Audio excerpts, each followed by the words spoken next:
We do have a hazardous materials component to this fire at this time. They have made a response. We also have a battalion. Watch your back, watch your back.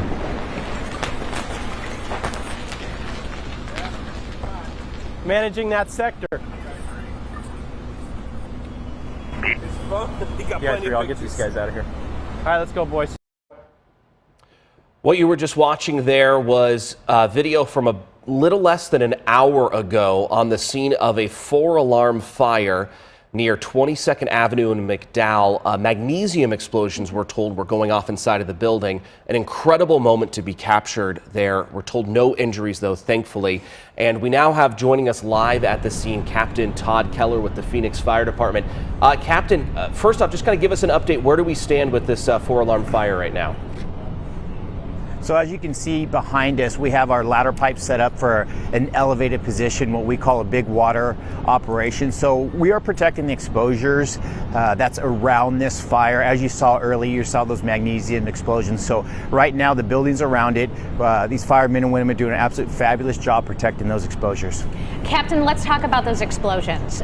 You guys, the fire department typically is aware of what is being stored in warehouses, but you may not know everything that's going on. So you have to proceed with caution, especially with a fire that intense.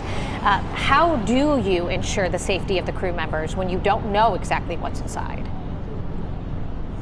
Yes, absolutely. So as you saw, is that magnesium explosion. So magnesium reacts with water at a very extremely high temperature, and then it burns and explodes like you saw. That was a small portion of this fire. What we were really concentrated on was protecting those exposures. So like I said, to answer your question, how do we protect the safety of our firefighters? That we're going to stand back in this position. We're going to kind of hit this from that elevated position that as I was explaining to you, and make sure everybody's safe and get those water on those exposures.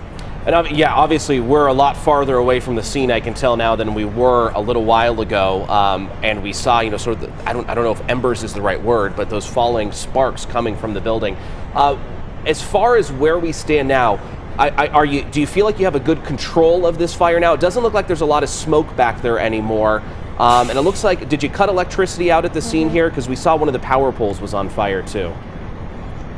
Yes, absolutely. We did shut down utilities in this area. Right now, as you can see, you do see that it went from the black smoke to the white smoke. So right now they are getting good knockdown. It is shift change, so these firefighters from the previous shift are going to be holding over, and they will be replaced and recycled with the new firefighters. So as we watch this fire grow, we watch the assignment change, right? So it was second alarm, then third alarm, then fourth alarm. Talk to us a little bit about what that means. I know that has a lot to do with response. So at the point when we're a 4-alarm fire, where are we? Okay, so I can tell you that there's probably close to 150 firemen and women on this scene, probably close to 35 units. So the reason why we upgrade to first alarm, second alarm is due to the fire potential and how much is burning. What we like to do, we like to layer our resources so we can get those firemen and women in and out. Once they've gone through their bottles and breathed all their air, is that we can get new firefighters in there to replace those so we can keep that fire attack going. All right, we have to wrap here, but I just have to ask before we go. I know at last check, no injuries. Just wanted to make sure that that's still true, that everyone's okay right now. That is correct. We do not have any firefighter injuries on the fire ground. All right, great job. Thanks so much. Yeah. We'll keep you guys posted on all the very latest. Thanks, Captain.